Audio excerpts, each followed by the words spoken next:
Hi friends, வணக்கம். என் பேர் Abhi. Welcome to Indian recipes Tamil. நம்ம இன்னைக்கு சப்பாத்தி, பூரி, இட்லி, தோசைக்கெலாம் ஏற்ற மாதிரி ஒரு சூப்பரான சன்னா மசாலா எப்படி பண்ணுறதுன்னு பார்க்க போகிறோம். இது ரொம்ப சிம்பிளான ரெசிபி, அதே டைமில் ரொம்பவே டேஸ்ட்டாகவும் இருக்கும். ஒரு டைம் செஞ்சிட்டிங்கன்னா அடிக்கடி இதே சன்னா மசாலாவை வீட்டில் செஞ்சிட்டே இருப்பீங்க. அவ்வளோ சுவையாக இருக்கும். இப்போ வாங்க இந்த ஈஸியான டேஸ்டியான சன்னா மசாலா எப்படி பண்ணுறதுன்னு வீடியோக்குள்ளே போய் பார்க்கலாம். வீடியோக்குள்ளே போகிறதுக்கு முன்னாடி உங்கள் எல்லாருக்கிட்டையும் ஒரு அன்பான ரெக்வஸ்ட் இருக்குது. நம்ம சேனல் இந்தியன் ரெசிபீஸ் தமிழை சப்ஸ்கிரைப் பண்ணிக்கோங்க. கூடவே இருக்க பெல் சிம்பலையும் கிளிக் பண்ணிக்கோங்க. ஃபஸ்ட் இந்த ரெசிபி பண்ணுறதுக்கு ஒரு மிக்சி ஜார் எடுத்துக்கோங்க. அதில் 2 மீடியம் சைஸ் வெங்காயத்தை தோல் உரிச்சிட்டு 1-2 கட் பண்ணி சேர்த்துக்கோங்க. கூடவே 2 பெரிய சைஸ் தக்காளியையும் கட் பண்ணிவிட்டு சேர்த்துக்கோங்க. இது கூடவே 2 பச்சை மிளகாய் சேர்த்துக்கோங்க. கூடவே கொஞ்சம் போல் முந்திரி பருப்பு சேர்த்துக்கோங்க. இது ஆப்ஷனல். இதுக்கு பதிலாக நீங்கள் 2 சில் தேங்காய் கூட சேர்க்கலாம். நான் ஒரு 2 டேபிள் ஸ்பூன் அளவு முந்திரி பருப்பு சேர்த்துருக்கேன். தண்ணி சேர்க்காமல் இது போல் நைஸாக அரைச்சி எடுத்துக்கோங்க. இது ஒரு ஓரமாக இருக்கட்டும். இன்னொரு பக்கம் ஒரு கடாய் சூடுபடுத்திக்கோங்க. அதில் 2 டேபிள் ஸ்பூன் அளவு எண்ணெய் சூடுபடுத்திக்கோங்க. கூடவே 1 டீஸ்பூன் அளவு நெய் சேர்த்துட்டு ஒரு சின்ன கருப்பு ஏலக்காய், ஒரு நட்சத்திர சோம்பு, கொஞ்சம் போல் சோம்பு, அதாவது ஒரு 1/2 டீஸ்பூன் அளவு சேர்த்தா போதும்.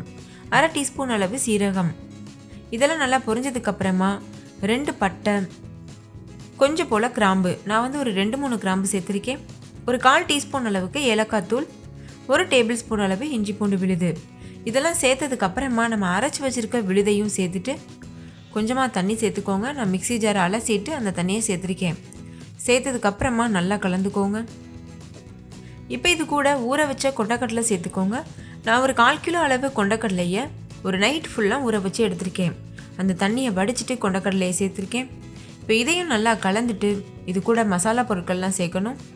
தேவையான அளவு உப்பு, 1 டீஸ்பூன் மிளகாத்தூள், 1 டீஸ்பூன் மல்லித்தூள், 1/4 டீஸ்பூன் மஞ்சள் தூள், இதெல்லாம் சேர்த்துக்கோங்க. கடைசியாக ஒரு 1/2 டீஸ்பூன் அளவுக்கு சன்னா மசாலா சேர்த்துக்கோங்க. இதுக்கு பதிலாக நீங்கள் கரம் மசாலா கூட சேர்த்துக்கலாம். இது வீட்டில் அரைச்ச சன்னா மசாலா. உங்களுக்கு வேணும்னா சொல்லுங்கள், இந்த ரெசிபியும் நான் ஃப்யூச்சரில் அப்லோட் பண்ணுறேன். இப்போ இதை நல்லா கலந்துக்கோங்க. கலந்ததுக்கப்புறமா கன்சிஸ்டன்சியை அட்ஜஸ்ட் பண்ணுறதுக்காக கொஞ்சமாக தண்ணி சேர்த்துக்கோங்க. நான் ஒரு 1/2 கிளாஸ் அளவு தண்ணி சேர்த்துருக்கேன். சேர்த்துட்டு இதை நல்லா கலந்துக்கோங்க. இப்போ மூடி போட்டு மூடிட்டு 5-7 விசில் வரைக்கும் ஹை ஃப்ளேமில் வச்சு எடுத்துக்கோங்க. கொண்டக்கடலையே நம்ம வேக வைக்காமல் பச்சையாக சேர்த்துருக்கோம். அதனால் 7 விசில் விட்டால் தான் அது நல்லா வெந்து வரும். 7 விசில் வந்ததுக்கப்புறமா ஸ்டவ் ஆஃப் பண்ணிவிட்டு அது அப்படியே அந்த ப்ரெஷர் தானாக ரிலீஸ் ஆகுறது வரைக்கும் விட்டுருங்க. அதுக்கப்புறமா நம்ம இந்த கிரேவியை சர்வ் பண்ணலாம். உங்களுக்கு விருப்பம் இருந்ததுன்னா நீங்கள் கடைசியாக இதில் கொஞ்சம் போல் கொத்தமல்லி இலைகள் தூவிட்டு கூட சர்வ் பண்ணலாம். நான் இன்றைக்கி சிம்பிளாக பண்ணியிருக்கேன், அதை எதுவுமே சேர்க்கலை. இப்போ 7 விசில் வந்துருச்சு. ப்ரெஷரும் தானாக ரிலீஸ் ஆயிடுச்சு. எண்ணெயெல்லாம் நல்லா பிரிஞ்சுட்டு கலர்ஃபுல்லாக நம்மளோட சன்னா கிரேவி சூப்பராக தயாராகிருக்கு. நீங்களே பாருங்கள். இதோட டெக்ஸ்சரை இன்னும் கொஞ்சம் நீங்கள் கெட்டியாக்கணும்னு நினச்சிங்கன்னா ஹை ஃப்ளேமில் வச்சு கொதிக்க வச்சுக்கோங்க. அப்போ இது இன்னும் நல்லா திக்காயிரும். நான் இதே கன்சிஸ்டன்சியில் சர்வ் பண்ண போகிறேன். கூடவே இது ஆறும்போது இன்னும் கொஞ்சம் கெட்டியாகும். அதனால் இந்த அளவுக்கு தனியாக இருக்கும்போதே ஆஃப் பண்ணுறது ரொம்ப பெஸ்ட்டாக இருக்கும். ஸோ அவ்வளோதான் ஃப்ரெண்ட்ஸ், நம்மளோட டேஸ்டியான ஈஸியான சன்னா மசாலா சூப்பராக தயாராகிருச்சு. நான் இதை ஃபுல்கா கூட வச்சு சர்வ் பண்ண போகிறேன். சப்பாத்தி நல்லா சாஃப்டாக புசு புசுன்னு வரதுக்கு நான் ஆல்ரெடி ஒரு வீடியோ அப்லோட் பண்ணியிருக்கேன். அதோடைய லிங்க் இந்த வீடியோக்கு கீழே இருக்க டிஸ்கிரிப்ஷன் பாக்ஸில் தரேன். வேணும்னா செக் பண்ணி பாருங்கள். உங்களுக்கு ரொம்பவே யூஸ்ஃபுல்லாக இருக்கும். ஓகே ஃப்ரெண்ட்ஸ், இன்னொரு சூப்பரான ரெசிபியோட நான் உங்களை சந்திக்கிறேன். அதுக்கு முன்னாடி உங்கள் எல்லாருக்கிட்டையும் ஒரு அன்பான ரெக்வஸ்ட் இருக்குது.